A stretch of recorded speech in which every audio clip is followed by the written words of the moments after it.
우리는 지난 몇 주간 계속해서 47장, 48장, 그리고 또 오늘 49장 야곱의 축복을 통해서 하나님이 우리에게 주시는 축복의 메시지를 듣고 있습니다. 야곱의 입술을 통해서 들려지는 축복의 말씀을 통해서 이 시간 하나님이 우리에게 주는 복을 함께 누리길 축원합니다. 먼저 옆에 있는 지체와 함께 인사하면서 함께 축복해 줄까요? 네. 그럼 옆에 있는 분들 축복해 주세요. 당신을 만나 제가 복을 누립니다. 한 번 더 하겠습니다. 당신은 정말 복된 자입니다. 인사해 주세요. 네, 정말 복된 자입니다. 네, 사랑하는 여러분, 성경에서 하나님 말씀한 대로 여러분이 누군가를 축복하면요, 그 축복이 여러분에게 다시 돌아옵니다. 우리 입술의 열매를 맺게 하시는 하나님께서 여러분의 입술로 선포하고 고백했던 말들, 살리는 말들, 또 힘을 주는 말들, 누군가를 격려하는 말들, 또 배려하는 말, 축복의 말을 통해서 여러분의 삶을 더 행복하게 주실 줄 믿습니다. 오늘 창세기 49장에 나오는 야곱의 축복은요, 지난주에 야곱이 죽기 전에 요셉의 아들인 에브라임과 므낫세를 축복하고 나서 그 다음에 이제 자신의 손주들을 축복했잖아요. 이제는 아들들을 축복하는 거예요. 나머지 자신의 아들들을 불러서 축복하는 말씀이 이제 49장부터 나오고 있는데요. 우리 먼저 1절 말씀 함께 읽겠습니다. 시작. 야곱이 그 아들들을 불러 이르되 너희는 모이라. 너희가 후일에 당할 일을 내가 너희에게 이르리라. 아멘. 네. 1절에 보면요, 야곱은 지금 이 축복의 성격을 분명히 하고 있는데요. 단순히 복을 비는 정도가 아니라 자녀들의 장래에 대해서 하나님의 말씀을 받아서 예언하고 있는 거예요. 여기 1절에 나오는 너희가 후일에 당할 일은요, 히브리어 원문을 그대로 직역하면요, 마지막 날에 너희에게 일어날 일로 바꿔서 번역할 수가 있는데요. 이 말은 뭐죠? 당장 지금 그들에게 이루어질 일들이 아니라 먼 장래에 이스라엘 역사 가운데 있어질 일들을 지금 말해주고 있는 것이라고 암시하고 있는 거예요. 그래서 하나님께서 야곱을 통해서 주신 이 예언적인 축복의 말씀을 보면요, 장차 이스라엘 나라 내에서 누가 우월한 지위를 차지할 것인지, 또 나머지 지파들은 이스라엘 내에서 어떤 위치와 역할을 하게 될 것인지가 이 창세기 49장 야곱의 축복 가운데 자세히 소개가 되고 있어요. 그리고 이 축복의 말씀들은요, 이 땅의 역사 가운데서 모두 그대로 다 성취가 되었습니다. 그런데 이 야곱의 자녀들을 위해서 하는 이 축복의 말씀을 들으면요, 이상한 게 있어요. 여러분, 아까 우리 말씀을 교독하다가 뭔가 이상한 거 느끼지 않으셨습니까? 왜죠? 이게 야곱의 축복이잖아요. 야곱의 축복의 말씀, 어떻게 보면 야곱의 축복 중에서 절정에 해당하는, 우리가 늘 고백하고 찬양했던 너는 담장나무로 뻗은 나무, 그 찬양에 나오는 그 내용의 가사가 49장에 기록되어 있는데, 그래서 우리는 창세기 49장 하면 야곱의 축복으로 기억하고 알고 있는데, 자세히 보니까 축복처럼 안 보이는 말씀도 많이 있는 걸 발견하게 돼요. 아니, 축복이라기보다는 오히려 저주에 가까운 말씀이 있다는 걸 발견하게 돼요. 그것도 2번이나 강조해서 저주하고 있어요. 어디서 그런 말이 나오죠? 7절 말씀 한번 보세요. 7절 자세히 보시면, 그 노여움이 혹독하니 저주를 받을 것이요, 분기가 맹렬하니 저주를 받을 것이라.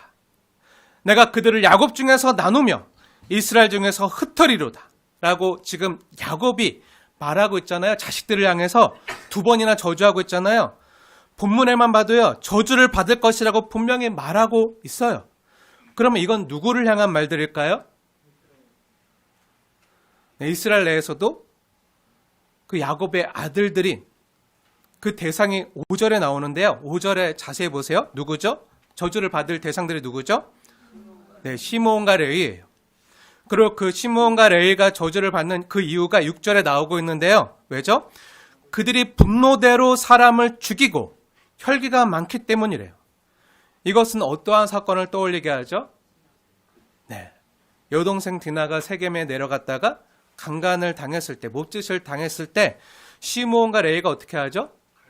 네, 세겜 사람들과 먼저 언약을 맺어요. 하나님의 말씀을 이용해서 거짓 약속을 하고 사기를 치고 너희들이 할례를 행하면 내 여동생을 신부로 주겠다. 이렇게 거짓 약속을 한 다음에 어떻게 하죠? 할례를 행해서 아무것도 못하고 끙끙거리고 있을 때, 힘을 못 쓸 때 시므온과 레위가 칼을 들고 가서 세겜의 남자들의 그 모든 목을 그어버리고 네, 잔인하게 칼로 학살한 사건을 떠올리게 하잖아요. 그래서 야곱이요, 이것에 대해서 말하고 있는 거예요. 아무리 같은 식구고요, 장차 함께 하나님 나라를 이루어갈 가족이지만 야곱이 지금 무엇을 경고하고 있는 거죠? 네, 폭력과 분노와 혈기를 경계하는 거예요. 그리고 아무리 가족이라도, 아무리 하나님 나라를 함께 이루어가는 가족이라도 특히 하나님 나라의 백성들은 그러한 폭력에 동참하거나 참여하지 말라고 경고하고 있는 거기도 해요. 그리고 이 예언의 말씀대로요, 장차 시므온 지파는요, 유다 지파 내에서 가장 작은 기업만 얻게 돼요. 그리고 민수기 26장 14절을 보면요, 출애굽 후에 시므온 지파는요, 유다 지파의 3분의 1도 안 되는 가장 작은 수만 남아요. 가장 쪼그라들어요.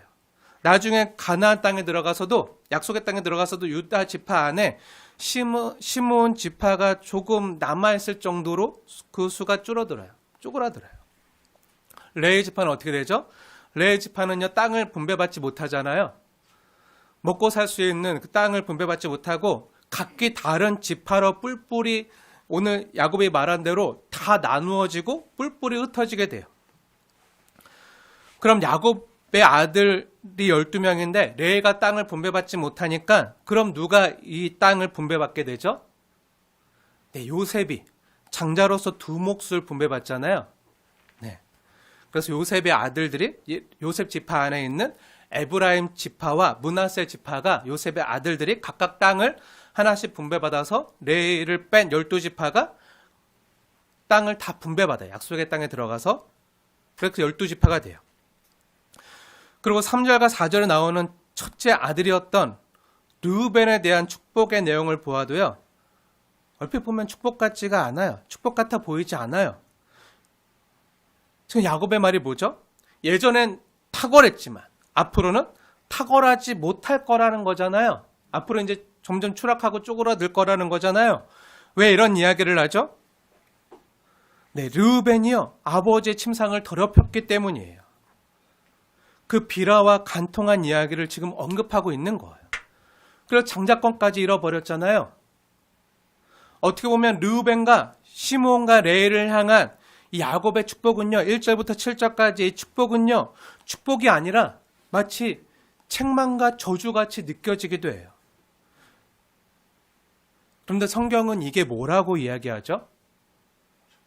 저주 같지만 이건 역시 하나님의 축복이라는 거예요. 정말 그러한가? 하나님의 말씀인 창세기 49장 28절 말씀 보세요. 하나님의 말씀인데요, 믿음으로 받으시면서 우리 28절 말씀 함께 읽겠습니다. 시작. 이들은 이스라엘의 12지파라. 이와 같이 그들의 아버지가 그들에게 말하고 그들에게 축복하였으니 곧 그들 각 사람의 분량대로 축복하였더라. 아멘. 아멘. 여기서 이스라엘 12지파 안에 르우벤, 시므온, 레위 지파가 있잖아요. 이와 같이 그들의 아버지가 그들에게 말하고 그들에게 축복하였으니 곧 그들 각 사람의 분량대로 축복하였더라. 그러니까 르우벤, 시므온, 레위에게 말한 이 내용이 뭐라고요? 축복이라고요. 하나님께서는 축복이라고 여기시는 거예요. 그리고 우리에게 축복이라고 가르쳐 주시는 거예요. 아, 내용이 책망이고 저주 같은데요? 축복이라고요? 아니, 이게 아버지가 자식들한테 할 수 있는 말이에요? 너는 지금은 탁월했지만 나중에 하찮게 될 것이고, 너는 못 쓸 짓 했으니까 나중에 다 나누이고 다 흩어지고 이렇게 될 거다. 이 말이 축복이라고요? 그렇게 안 들리잖아요. 근데 이게 축복이래요. 이해하기 쉽지 않은 말인데 하나님께서 분명히 축복이라고 말씀하고 계신 거예요. 야곱이 12 자녀를 모두 축복한 후에 하나님이 이것을 축복이라고 정의 내리시는 거예요. 아버지가 그 아들들을 축복했고 각 사람의 분량대로 축복했다는 거예요. 그러니까 저주처럼 보이고 책망처럼 느껴지는 르우벤과 시몬과 레이에 대한 예언이 뭐라는 거죠? 이것도 축복이라는 거예요. 정확히 말하면 뭐죠? 저주 같은 축복이라는 거예요. 저주 같은 축복이라는 말이 뭐죠? 겉은 저주 같아 보이지만 실상 내용은 알맹이는 뭐라는 거죠? 축복이라는 거예요. 그러니까 하나님의 축복에는 부정적인 축복이 있고요. 긍정적인 축복이 있다는 거예요. 나중에 보겠지만 유다나 요셉은 긍정적인 축복에 속하고요. 긍정적인 축복을 받아요. 근데 시몬이나 르우벤이나 레이는 부정적인 축복을 받아요. 그럼 부정적인 축복이 어떻게 하나님의 축복이 되는 거죠? 하나님이 이들에게 복 주시는 내용이 되는 거죠? 근데 하나님께서 우리의 기질과 성향과 인격에 따라서 알맞은 훈육법을 쓰신다는 거예요. 28절 자세히 보세요. 28절에 보면 각 사람의 분량대로 축복하였더라 라고 나오고 있잖아요. 그러니까 하나님이 우리의 성정과 됨됨이를 아시는 하나님께서 우리에게 맞는 방법으로 우리를 맞춤형으로 교육하시고 훈육하시길 원하신다는 거예요. 여러분, 훈육의 목적이 뭐죠? 훈육. 네, 바르고 온전하게 키우기 위함이잖아요. 근데 훈육과 양육이 힘든 이유가 뭐죠? 네, 자녀들이 내 맘 같지 않아요. 그리고 자녀들이 여러 있어도 다 달라요. 다 다르기 때문이에요. 엄마와 아빠의 유전자를 가지고 태어나도요. 그래서 나를 가장 많이 닮은 것 같지만 또 전혀 다른 인격체예요. 어떻게 보면 나를 가장 많이 닮은 남이에요. 이것을 먼저 우리가 인정해야 돼요. 그리고 같은 뱃속에서 났어도요. 다 달라요. 그쵸? 2 자녀 이상 가지신 분 완전 다르죠. 너무 달라요. 이삭과 이스마엘 같은 배에서 났지만 달랐잖아요. 완전 달랐잖아요. 에서와 야곱이 같은 배에서 났지만 그들도 완전 달랐잖아요. 그들의 기질과 성향이 너무 달라요. 이것도 인정해야 돼요. 우리 하은이와 다은이도 다르고요. 주희와 주영이도 완전 달라요. 그래서 같은 뱃속에서 난 자식이라도 지금 르우벤, 시몬, 레이 그리고 유다 다 같은 레아의 뱃속에서 났잖아요. 같은 뱃속에서 난 자식이라도 다 다르게 축복하는 거예요. 근데 유다는요, 칭찬으로 축복해요. 긍정적인 내용으로 축복해요. 유다는 칭찬으로 하셨지만 르우벤, 레이, 시몬에게는요, 책망과 저주로 하신 거예요. 왜 이렇게 하는 거죠? 맞춤형으로. 그들의 분량에 따라. 칭찬으로 더 좋아지는 자녀가 있지만 때로 잘못된 길을 갈 때요. 자녀가 잘못된 길을 갈 때 부모가 책망으로 자녀의 길을요. 돌이키기도 하는 거예요. 그럼에도 중요한 건 뭐죠? 사랑으로 하는 책망이냐가 중요한 거예요. 그리고 사랑으로 한다 그래도 우리의 사랑은 왜곡됐거든요. 자기 중심적일 수 있거든요. 그래서 하나님의 방법대로 하느냐가 더 중요한 거예요. 하나님의 본심과 하나님의 진심을 알고 하나님의 방법대로 그들을 훈육하고 축복하고 또 그래서 그들의 삶을 돌이켜서 하나님이 원하시는 축복된 삶의 자리로 나오도록 하는 게 그게 훈육이고 양육의 목적이에요. 사랑하는 여러분, 우리가요 진짜 자녀들을 축복하고 칭찬과 격려만 해서 자녀들이 말을 잘 듣고 온전히 잘 자라난다면 얼마나 좋겠어요. 그렇죠? 우리가 모두 기대하고 그럼 얼마나 행복할까요? 그게 제일 좋겠죠. 근데 칭찬과 격려를 통해서 바른 길 찾아가는 아이도 있어요. 근데 칭찬과 격려만으로는 안 되는 아이들도 있어요. 갑자기 생각나는 얘기가 있는데 하면 안 될 것 같아요. 우리 주영이 프라이버시라 하면 안 될 것 같은데 용서하고 들으십시오. 하면 안 되는데 너무 달라요. 주영이는요, 제가 책을 읽으라고 하면 잘 읽어요. 근데 주인은요, 제가 똑같이 책을 읽으라고 해도 격렬하게 안 읽어요. 격렬하게 안 하려고 하는 본성이 있어요. 네, 이게 비교하는 게 아니에요. 비교하는 거네. 네, 용서하고 들으세요. 네, 너무 잘 읽기 때문에 제가 이제 주영이는 칭찬해요. 근데 다른 아이는 칭찬하고 싶어도, 네, 이게 안 돼요. 칭찬과 격려를 통해서 이렇게 해야 되는데, 근데 이게 안 통할 때도 있어요. 그럼 어떻게 되죠? 맞춤형 교육이 필요해요. 칭찬과 격려만으로 안 되는 아이도 있어요. 그럼요, 때론 훈계도 할 때가 있어요. 때로는요, 우리가 왜 해야 되는지, 또 왜 하지 말아야 되는지 이것을 알려줘야 될 때도 있고요. 때로는요, 하기 싫어도 잔소리를 해야 될 때도 있고요. 때로는요, 징계를 해야 될 때도 있어요. 다 안 되면 때로 충격요법도 써야 돼요.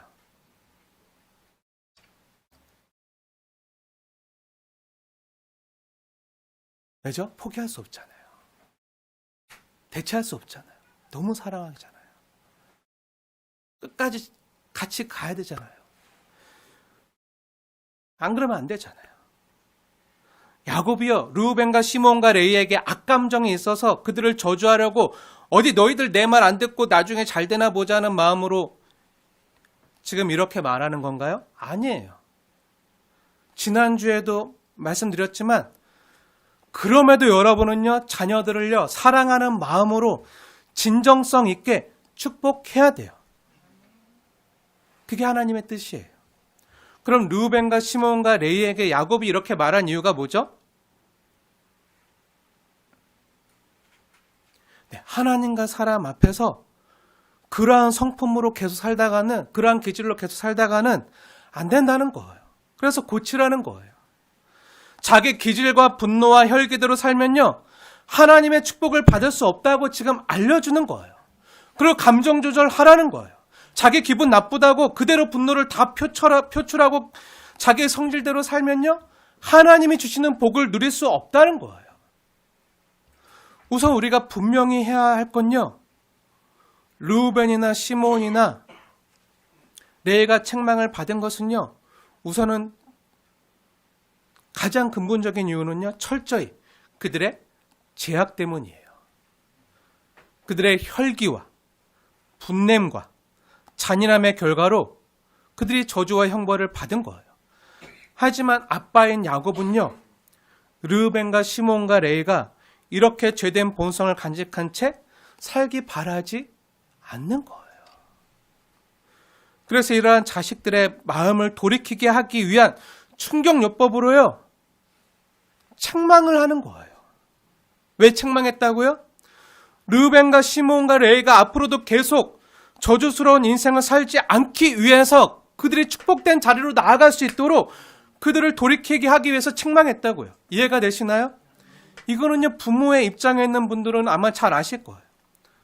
때로 자녀가 잘 못했을 때요, 정말 자녀가 이렇게 살다가는 잘못되거나 망할 것 같을 때 부모 입장에서는요, 때론 충격요법을 쓸 때가 있어요.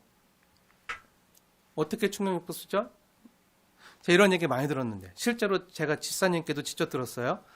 자녀들이 말 안 들으니까 내가 너를 잘못 키웠으니까, 그리고 너가 지금 잘못 생했으니까 내가 너에게 해초리를 드리는 게 옳고 너가 이 해초리를 맞는 게 맞지만 내가 너를 차마 때릴 수 없고 너를 그렇게 키운 내 탓이 크니 차라리 너가 이 회초리를 들고 너가 내 종아리를 때려라 하고 자녀 앞에서 종아리를 거둔 그 부모의 이야기도 제가 직접 들었어요.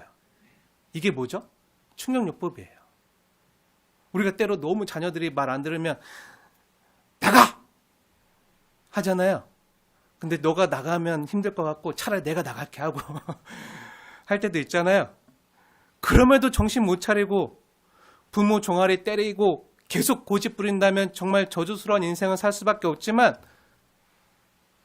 돌이키고 고치면요, 전에는 살아보지 못한 새로운 축복된 인생을 이제부터 다시 살 수 있게 되는 거예요. 하나님은요, 우리에게 복을 주시길 기뻐하시고 복 주시길 좋아하는 분이세요. 만복의 근원 하나님이세요. 그리고 우리에게 이미 복을 주셨어요. 복을 주셨어요. 근데 그 복을 왜 잃어버리는 거죠? 우리가 자기 죄된 본성대로, 자기 욕망대로, 내 기질대로, 내 성질대로 살다가 다 잃어버리는 거예요. 여러분 3절 말씀 보세요. 3절 말씀을 자세히 보세요. 르우벤의 처음 상태가 어땠죠? 너무 좋았어요. 르우벤의 처음 상태가요, 복 자체였어요. 복이 충만했어요. 그래서 뭐라고 얘기하죠? 너는 내 장자요, 내 능력이요, 내 기력의 시작이요, 위풍이 월등하고 권능이 탁월했다는 거예요. 이러한 복들을 이미 르우벤에게 다 주셨었다는 거예요. 주셨다는 거예요. 근데 그가 왜 이러한 복들을, 귀한 복들을 왜 다 잃어버리죠? 왜 상실해버리죠? 내 자기 혈기와 욕망을 주체하지 못했을 때, 막 끌어오르는 정욕을 주체하지 못했을 때 잃어버렸다는 거잖아요. 예전에요, 주국교회 내에서 굉장히 존경받던 목사님들이 많았어요. 훌륭한 목사님들이 많았는데 안타까운 소식들을 들을 때가 많아요. 아니 어쩌다 저렇게 되셨을까? 왜 저런 죄를 지으셨을까? 어쩌다 말년이 이렇게 초라해졌을까 싶을 때가, 안타까울 때가 있어요. 왜 그렇죠? 근데 대부분 돈이나 명예나 권력이나 성과 관련된 문제로 넘어졌을 때가 많은데요. 다른 거 다 잘해도, 지금까지 하나님 너무 잘하고 정말 교회를 아름답게 성장시켜도요, 이 중에 하나에 걸려 넘어지면요, 하나님이 주신 모든 복들을 다 잃어버리게 되는 걸요, 너무 많이 보게 돼요. 목사님들만의 얘기인가요? 아니에요. 우리에게는요, 다 누구나 약점이 있어요. 어떤 사람은요, 돈에 약해요. 또 어떤 사람은 명예나 인정받는 것에 약해요. 또 어떤 사람은요, 성적인 것에 약해요. 또 어떤 사람은 권력이나 힘에 약해요. 이게 동시에 여러 개 겹쳐서 나타나기도 하고요. 또 때로는 한두 개만 나타나기도 하는데, 문제는 뭐죠? 이것을 그대로 놔두면요, 그로 인해서 우리의 삶이 다 무너진다는 거예요. 그리고 하나님이 우리를 위해서 이미 예배하시고 준비해 놓으신 복들, 이미 우리가 누리는 복들도 잃어버릴 수 있다는 거예요. 르우벤처럼요. 그럼 어떻게 해야 되죠? 잃어버리지 않도록 알려주고 지켜줘야죠. 우리 삶에 있는 부정적인 기질이나 성격 때문에 하나님이 주신 소중한 복들을 잃어버리지 않을 수 있도록 자녀들을 지도할 수 있어야 돼요. 그런데 그 지도 역시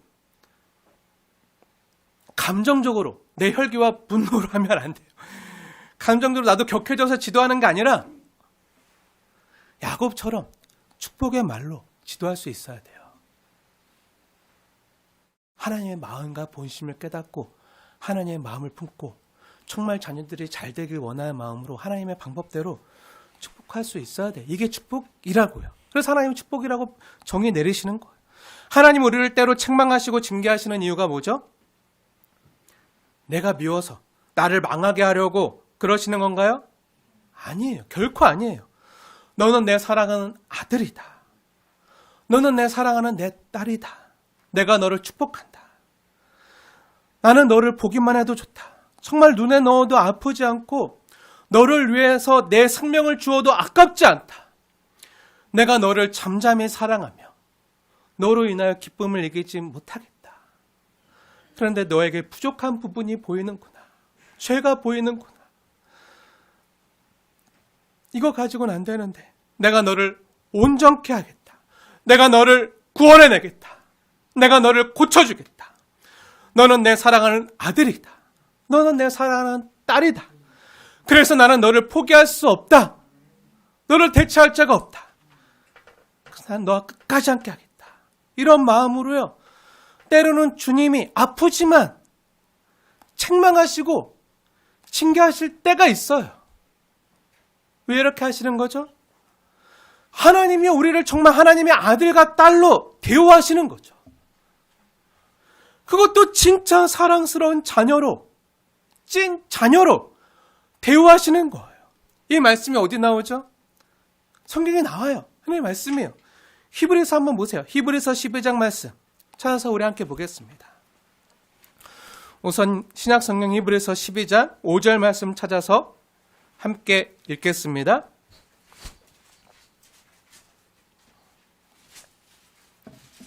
찾았으면 함께 봉독하겠습니다. 시작. 또 아들들에게 권하는 것 같이 너희에게 권면하신 말씀도 잊었도다. 일러스되 내 아들아 주의 징계하심을 경히 여기지 말며 그에게 꾸지람을 받을 때 낙심하지 말라. 아멘. 아멘. 하나님이 우리를 자녀들로, 아들로, 그것도 찐 자녀로, 내 아들아, 이렇게 여기시면서 때로 징계하실 때가 있다는 거예요. 근데 그 징계하심을 경히 여기지, 가볍게 하찮게 여기지 말고 또 하나님에게 꾸지람을 받을 때 낙심하지 말라는 거예요. 그런 내용이 히브리서 12장에 가득 써 있어요. 그리고 제가 밑에 8절 말씀 읽겠습니다. 하나님의 말씀으로 받으십시오. 8절 말씀입니다. 징계는 다 받는 것이거늘 너에게 없으면 사생자요 친아들이 아니니라. 하나님의 진짜 자녀들, 찐 자녀들은 어떻게 된다고요? 징계를 다 받는다고요. 이게 없으면 사생자래요. 친아들이 아니래요. 그리고 이렇게 하시는 이유가 뭐죠? 목적이 뭐죠? 네, 10절에 기록되어져 있는데요. 중요한 말씀이기 때문에 하나님의 말씀으로 받으시면서 10절 말씀 함께 읽겠습니다. 시작. 그들은 잠시 자기 뜻대로 우리를 징계하였거니와 오직 하나님은 우리의 유익을 위하여 그의 거룩하심에 참여하게 하시느니라. 아멘. 네, 세상 부모들도요, 자기 뜻대로 징계할 때가 있다는 거예요.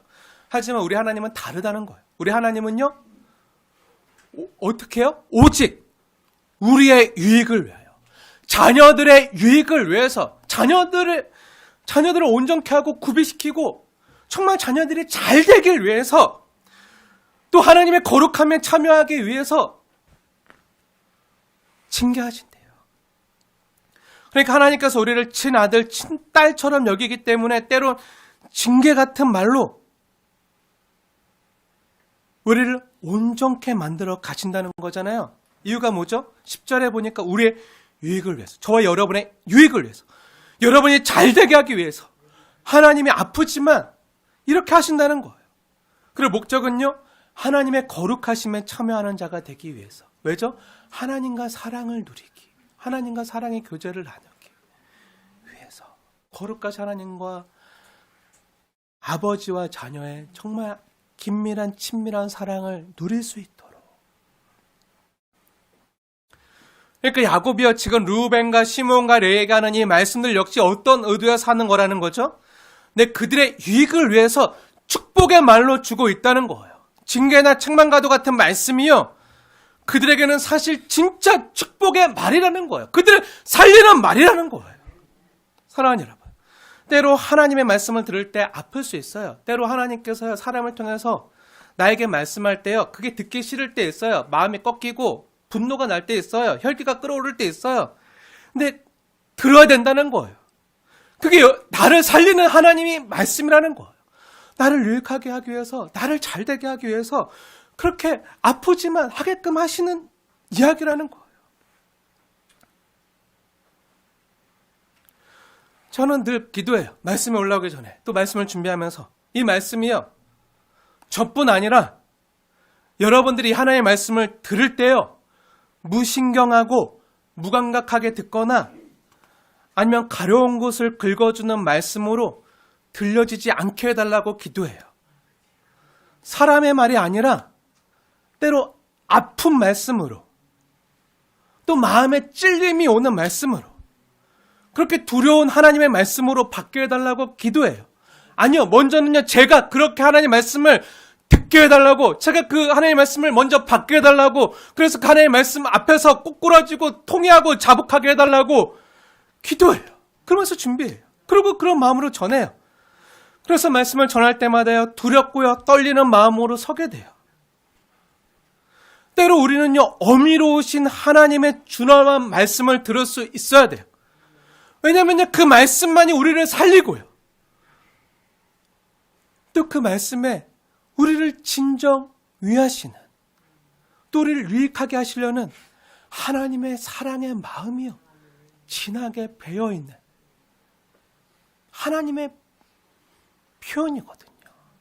때론 징계나 책망이요, 우리를 진짜 사랑하기 때문에 하는 하나님의 표현이에요.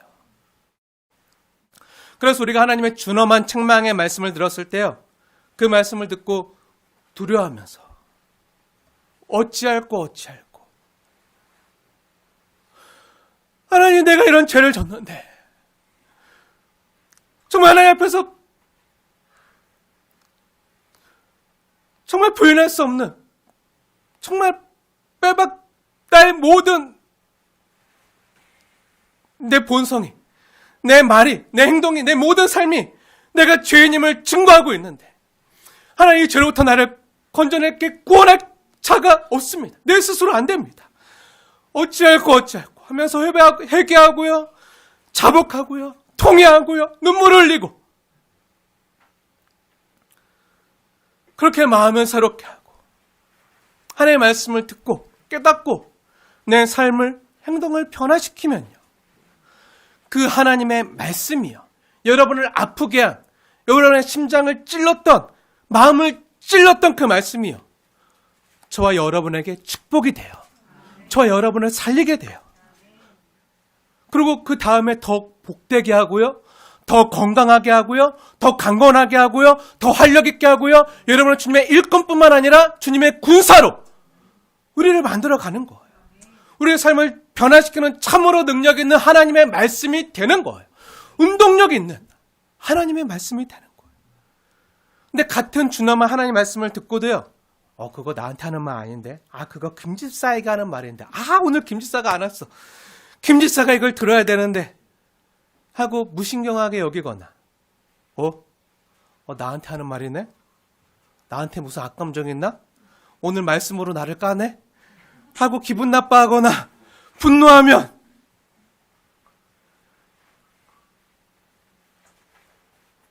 그렇게 분노하면서요, 하나님의 말씀을 받지 않으면요, 오히려 거부하면요, 하나님이 주시려고 하는 복을요, 받을 수가 없는 거예요. 성경에 보면요, 하나님의 준엄한 말씀을 받았을 때, 그 말씀을 들었을 때, 그 말씀에 찔린 사람들의 반응이요, 나오고 있는데요, 두 가지 모습으로 나타나는 것을 볼 수가 있어요. 하나는요, 하나님의 준엄한 말씀을 받고 회개함으로 축복과 선물을 받는 경우로 나타나고요, 또 하나는요, 하나님의 준엄한 말씀을 받고 오히려 이를 갈고 분노하고 대적하는 모습으로 나타나서 하나님이 주시려는 복을 잃어버리고 상실하는, 그리고 여전히 저주 가운데 있는 모습으로 나타나는 사람들이 있어요. 그런 모습이 성경에 굉장히 많이 나오는데요, 대표적으로 어디 나오죠? 사도행전에 가장 잘 극명하게 나타나는데요, 두 가지 모습 모두 사도행전에 나타나는데 우리 함께 찾아서 볼게요. 사도행전, 신약성경 사도행전 2장 말씀 먼저 볼게요. 사도 베드로가 유대인들에게 전하는 복음의 말씀인데요, 사도행전 2장 37절 말씀 볼게요. 찾아서 함께 읽겠습니다. 2장 37절 말씀 시작. 그들이 이 말을 듣고 마음에 찔려 베드로와 다른 사도들에게 물어 이르되, 형제들아, 우리가 어찌할꼬 하거늘. 아멘. 아멘. 사도 베드로가요, 너희들이 예수 그리스도의 십자가에 못 박았다, 너희들이 예수를 십자가에 못 박은 장본인이다, 막 이렇게 주 예수님의 십자가와 부활의 복음을 막 전해요. 그러니까 그들이 자신의 죄인됨을 깨닫고, 맞아, 우리가 하나님의 아들이신, 하나님이신 예수님을 십자가에 못 박았지, 내 죄가 못 박았지 하면서 마음에 찔려서 어떻게 하죠? 막 베드로와 사도, 다른 사도 막 물어 이러면서, 형제들아, 우리가 어찌할꼬 우리가 이런 죄인인데, 우리에게 이런 죄가 있는데 어찌할꼬, 이 죄에서 우리를 건져낼 자가 없는데 어찌할꼬, 막 통회하고 자복하는 장면이 나와요.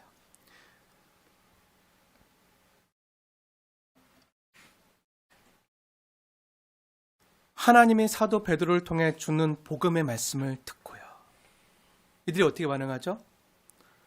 회개하고 통회하고 자복하고 그들의 삶과 행동을 돌이켜요. 하나님이 주시는 최고의 축복의 말씀, 주 예수님의 복음을 듣고 이 말을 들은 사람들의 반응, 어떤 반응을 보였죠?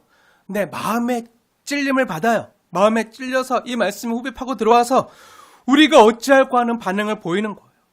그래서 그들이 어떻게 되죠? 그 뒤에 보면 그들이 회개하여 각각 예수 그리스도의 이름으로 세례를 받고 제사함과 성령을 선물로 받아요.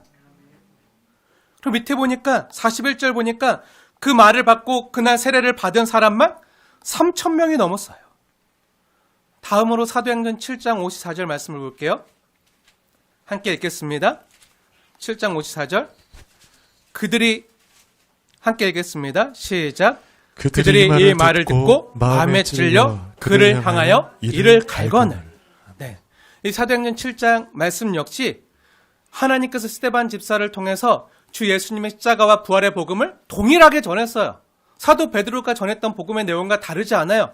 같은 복음, 십자가의 복음을 전했는데, 근데 사도행전 7장에서는요, 스데반 집사가 전하는 주 예수님의 복음을 들은 사람들이요, 어떻게 반응하죠?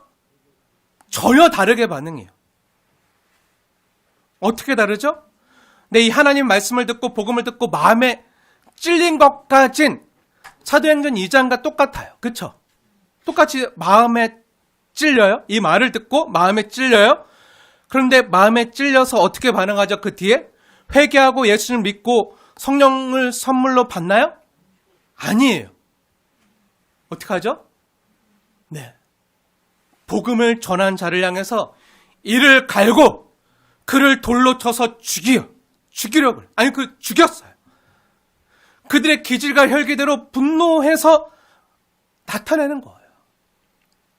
같은 하나님의 말씀이고요. 같은 복음의 메시지인데요. 이 하나님이 주시는 말씀을 듣고 반응하는 게요. 전혀 달랐어요. 두 경우 모두 하나님이요. 그들을 돌이키고 회개하고 변화될 기회를 동일하게 주셨지만 한 경우는요. 하나님의 말씀을 듣고 받아들여서 마음의 찔을 받고 회개하고 그래서 제사함과 영생에 이르렀지만 또 한 경우는 어떻게 되죠? 하나님의 말씀을 듣고도 마음의 찔림을 받고도 그 하나님의 말씀을 받아들이지 않고 오히려 자신들의 마음을 더 강팍하게 해서 자신들의 기질과 혈기대로 스데반을 돌로 쳐서 죽이는 장면이 나와요. 어떻게 하는 거죠? 하나님의 말씀을 받고도 더 죄짓는 거예요. 한 경우는요, 사도행전 2장은요, 최상의 축복을 받아요. 또 한 경우는요, 복을 받을 기회가 동일하게 주어졌지만요, 그 복을 잃어버리는 최악의 장면이 7장에 나오는 거예요. 사랑하는 여러분, 때로 하나님이요, 우리를 사랑하시고 유익하게 하시기 위해서 하나님의 자녀된 저와 여러분에게 부정적으로 들리는 축복을 하실 때도 있어요. 너가 죄인이구나. 너의 죄가 예수 그리스도의 죄에 못 박았구나. 너 그렇게 살다가 안 돼. 그 죄와 사망에 있다가는 비참해질 수밖에 없어. 거기서 헤어나올 수 없어. 그러니 죄에서 돌이키고 너를 그 죄와 사망에서 건져낼 예수를 바라보고 이제 새롭게 살거라 하고 우리가 돌이키고 회개할 기회를 주세요. 근데 그 말씀을 들을 때 아파요. 내가 죄인이라는 지적 받기가 싫어요. 내가 잘못했다는 지적 받기가 싫어요. 나도 할 만큼 했어요. 상황이 이런데 어떡하라고요. 그러면서 내 혈기대로 내 분대로 할 때가 너무 많아요. 저도 있어요. 때로는 그래서 그 말씀이 전혀 반갑지 않고요. 오히려 마음이 더 상하고요. 기분이 나쁘고요. 왜 나만 갖고 그래요? 쟤도 똑같이 잘못했는데 하면서 그렇게 반응할 때도 있고요. 그 하나의 말씀이 축복의 말씀으로 주시는 것에도 불구하고 책망같이 들릴 때가 있어요. 네, 아니요. 사랑하는 여러분 축복합니다. 그럴 때가 기회인 줄 믿으시길 축복합니다. 내가 새롭게 되어지고 변화될 기회로 삼으십시오. 하나님의 말씀이 여러분 마음에 찔리면요. 그 말씀이 정말 사실이구나. 내가 부인할 수 없구나. 그러면 어찌할꼬 하면서요. 주님께 회개하고 돌이키는 기회로 삼으십시오. 그러면요 다시 살게 되는 거예요. 이전과 다르게 살게 되는 거예요. 여러분을 지금까지 죄로 얽매였다. 그 나쁜 생각이나 습관이나 그 행동들을 끊어버리는 기회로 삼으십시오. 더 이상 얽매이기 쉬운 죄에 묶이지 마시고요. 삶의 저주를 끊어버리는 기회로 삼으십시오. 그게 뭐죠? 내 하나님이요. 지금 내 상태를 정확히 알고 각자 사람의 분량대로 각자 사람의 형편대로 내 상황을 누구보다 잘 알아서 나에게 꼭 맞는 맞춤형 말씀을 주실 때, 나를 살리는 말씀을 주실 때, 그때론 책망으로 다가온다 할지라도 그 말씀을 듣고 내 삶에 있어서 나쁜 것을 잘라내고 돌이켜야 되는 거예요. 마음을 겸비하고 자복하고 돌이키고 회개하는 거예요. 하나님이 우리가 잘 될 수 있는 기회를 주시려고. 우리 삶의 잘못된 점을 깨닫게 하시고 마음을 찔리게 하셨을 때 진심으로 회개하면서 돌이키는 거예요. 여러분 이 말씀을 들을 때 오해하면 안 돼요. 내가 당신한테 이렇게 말했잖아. 왜 안 돌이켜? 왜 안 바뀌어? 하면서 다른 사람, 옆에 있는 사람 들으라고, 옆에 있는 사람이 이 말씀을 들어야 되는데라고 해서 받으시면 안 돼요. 이 말을 누가 들어야 된다고요? 내가 들어야 된다. 나를 살리기 위한 말. 사랑하는 여러분,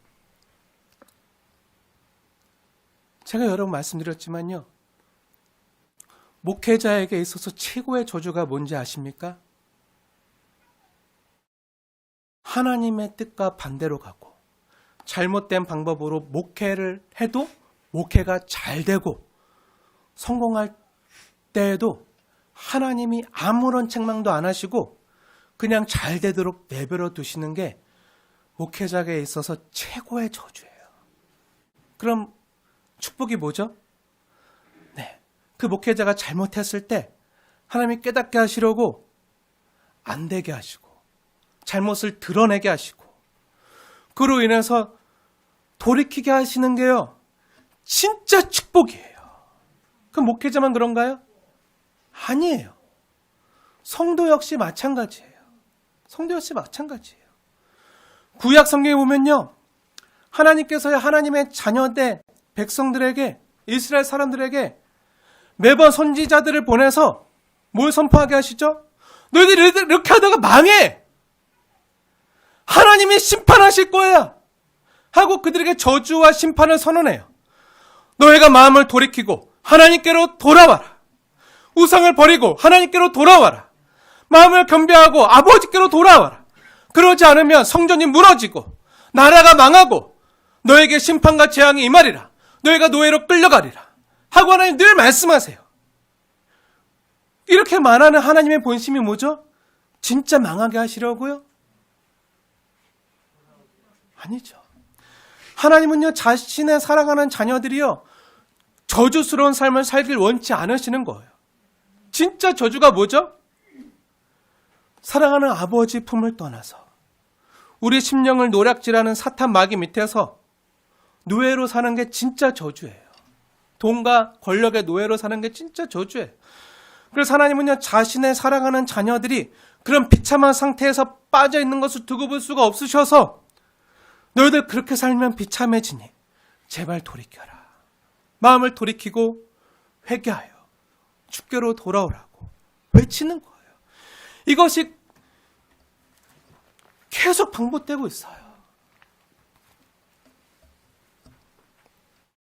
그러니까 야곱이요, 지금 49장에서 자녀들을 향해서 축복처럼 느껴지지 않는 책망의 축복을 하는 이유가 뭐죠? 네, 자녀들이 진심으로 돌이켜서 잘 되길 원하는 거예요. 어떻게 보면 아버지의 강력한 일침을 통해서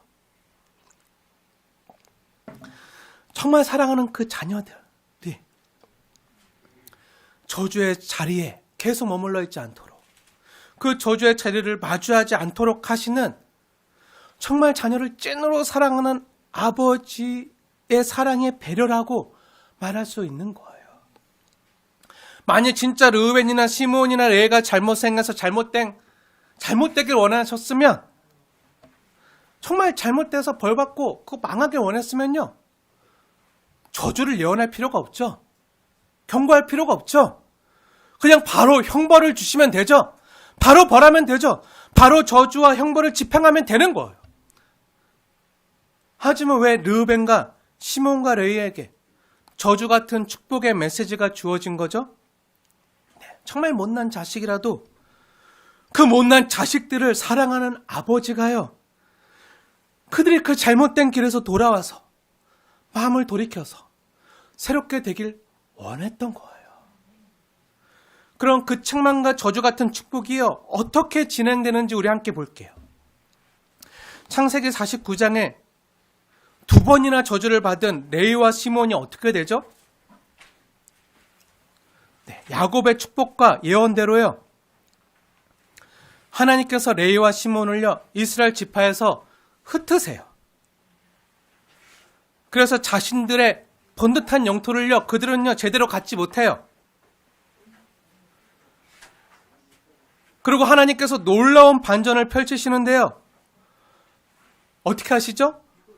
레위와 시므온이요, 흩어진 그 자리에 하나님이요, 함께 해주세요.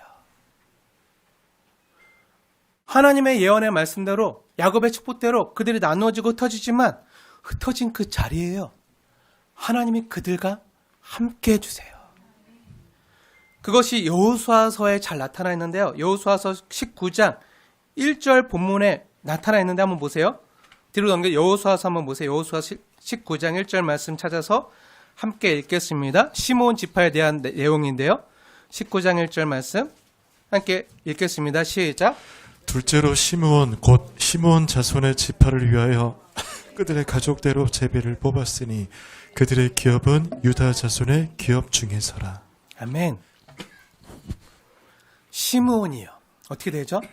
유다 지파 안에 있는 땅을 할애받도록 흩으셔서 그들이 유다 자손의 기업 중에서 그들의 기업을 함께 받고 있는 거예요.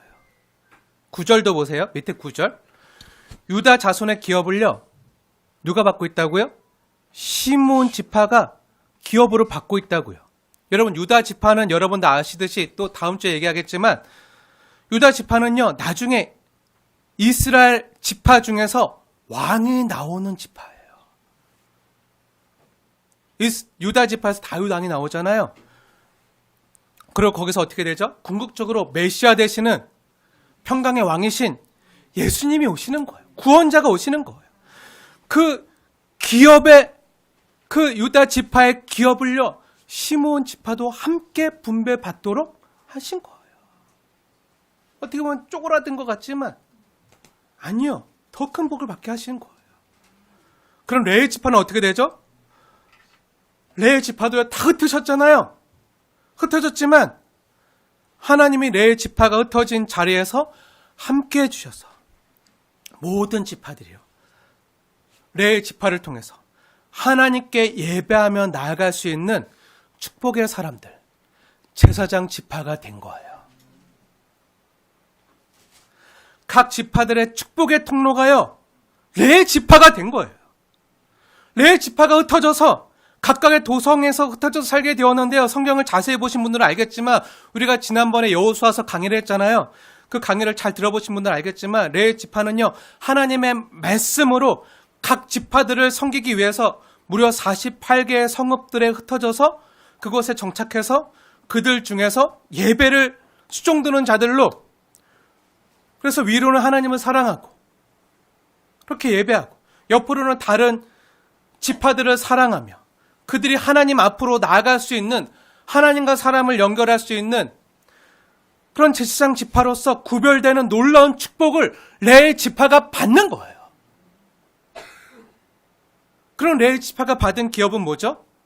레위 지파는 땅이 없었잖아요. 농사 짓고 먹고 살 만한 땅이 없었잖아요. 땅은 분배받지 못하고 다 흩어졌지만 그들은 가장 귀한 기업을요, 받았어요. 물려받았어요. 그게 뭐죠? 여호수아서 13장에 기록되어져 있는데요, 여호수아서 13장 33절 말씀을 보세요. 너무 중요하기 때문에 찾아서 우리 함께 읽겠습니다. 여호수아서 13장 33절 말씀 시작. 오직 레위 지파에게는 모세가 기업을 주지 아니하였으니 이는 그들에게 말씀하신 것 같이 이스라엘의 하나님 여호와께서 그들의 기업이 대심이었더라. 아멘. 그들에게는 기업을 안 줬다고요. 땅을 안 줬다고요. 왜요? 그들에게 말씀한 것 같이 땅을 안 주고 다 흩트고 나눴지만 왜 그렇게 하신 거라고요? 이 야곱의 축복이 이루어지게 하기 위해서요. 이게 책망이 아니었다고요. 그들의 말씀을 듣고 회개하고 돌이켰을 때 레위 지파는요, 이스라엘의 하나님 여호와께서 그들의 기업이 되어주셨다고요. 그들은요, 먹고 살 수 있는 농사 지을 땅을 기업으로 물려받지 못했어요. 요즘으로 하면 많은 자산과 많은 돈을 받지 못했어요. 하지만 레위 지파는요, 가장 귀한 기업인 여호와 하나님을 기업으로 받았다고요. 이거보다 귀한 게 어디 있겠어요. 레위 지파는요, 아빠 야곱의 말대로 다 뿔뿔이 흩어졌지만 오히려 이게요, 더 귀한 축복이 되어서 땅 정도가 아니라 온 땅과 온 우주의 주인 대신 여호와 하나님을 기업으로 삼은 가장 축복된 자들이 된 거예요. 뭐죠? 하나님 안에서는요, 운명처럼 정해진 저주는 없다는 거예요. 지금 당장은 책망처럼 보이고 저주처럼 보여도 그게 지금 선포되고 예언되어졌잖아요. 근데 그 말씀을 듣고 그게 나의 운명이다. 그리고 앞으로 내 삶이 어떻게 결정되어진 것처럼 그냥 그 상태 그대로 살지 말라는 거예요. 우리 기독교에는요, 운명론이 없어요. 성경에서 말하는 기독교에는요, 결정론이 없어요. 하나님의 예정은요, 운명론이나 결정론과는 달라요. 운명처럼 정해진 저주는 없다는 거예요. 가게에 흐르는 저주 같은 건 없다는 거예요.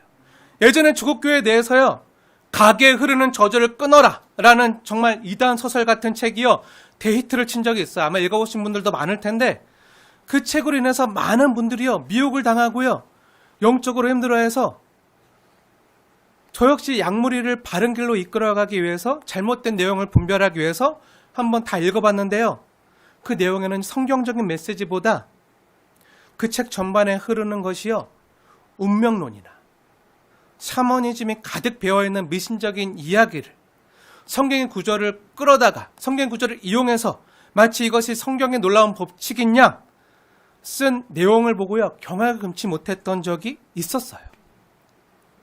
근데 하나님 안에는요, 그런 확정적인 운명론이 없다고요. 그런 결정론이 없다고요. 예수 그리스도의 자가 안에서는요, 모든 저주가 사라진다고요. 예수님 자가 안에서 모든 저주가 끊어진다고요. 예수님의 자가 은혜 안에서 얼마든지 하나님은요, 우리의 삶을 회복시키고 치유하시고 역전시킬 수 있는 분이시라고요. 지금 49장에 나오는 이 야곱의 이 예언과 축복의 말씀, 저주처럼 보이잖아요. 책망처럼 보이잖아요. 하지만 그것이 그들이 흩어지고 나눠지고 쪼그라드는 걸 끝나지 않는다고요. 하나님 어떻게 하신다고요?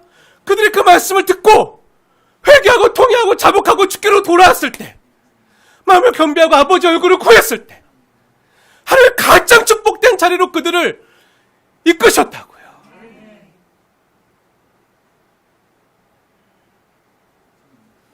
물론 그들의 잘못과 죄악은요, 대가를 치러요. 대가를 치르고 그로 인해서 이 땅은 잠깐 고통의 시간은 지날 수 있지만요, 그것이 언제까지 계속되는 것이 아니라는 거예요.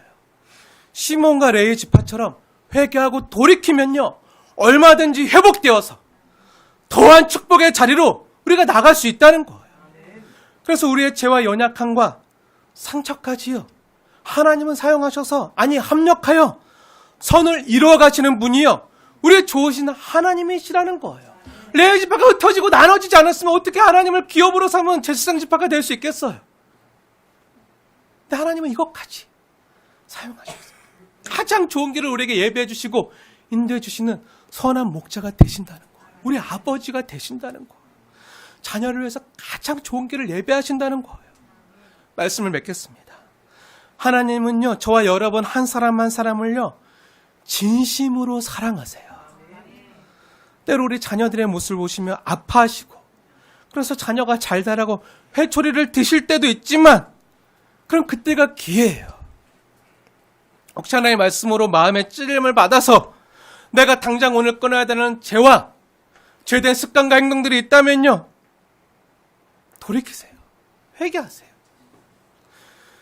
그 모든 얽매이기 쉬운 죄와 무거운 짐을요 다 짝 앞에 내려놓고요, 그것이 우리가 망하도록, 우리가 아프게 하도록 하나님의 하시려는 의도가 아니고요, 하나님의 진심과 본심을 깨달아서요, 정말 우리를 유익하게 하고 살고 잘되게 하는 하나님의 마음을 깨달으시길 축복합니다. 하나님의 본심은요, 여러분 한 사람 한 사람을요 사랑하시고 잘되게 하시길 원하신다는 거예요. 이 사실을 깨닫고 전심을 다하여 회개하고 주께로 돌이키십시오. 그러나 우리를 하나님은요, 시므온이나 레의 지파처럼 이전과는 비교할 수 없는 축복의 자리로요 인도하실 것입니다. 이것이 복음이고요, 말할 수 없는 축복이에요. 그래서 오늘 이 말씀, 책망처럼 보여지는 이 말씀 역시 복음이고요, 축복이라고 말씀하시는 거예요. 왜죠? 하나님은요, 우리를 어떠한 절망의 자리에서도요 가장 복된 자리로 이끄실 수 있는, 가장 비참한 자리에서도 하나님은 언제나 우리를 건져내어 가장 축복된 자리로 옮기실 수 있는 능력의 하나님이시기 때문이에요.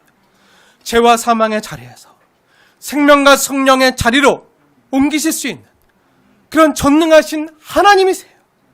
이 복음의 말씀을 믿으십시오. 그리고 여러분이요, 그런 놀라운 기적을 경험하는 축복의 당사자들이 되십시오. 이것이 우리를 향한 하나님의 진심입니다. 기도하겠습니다.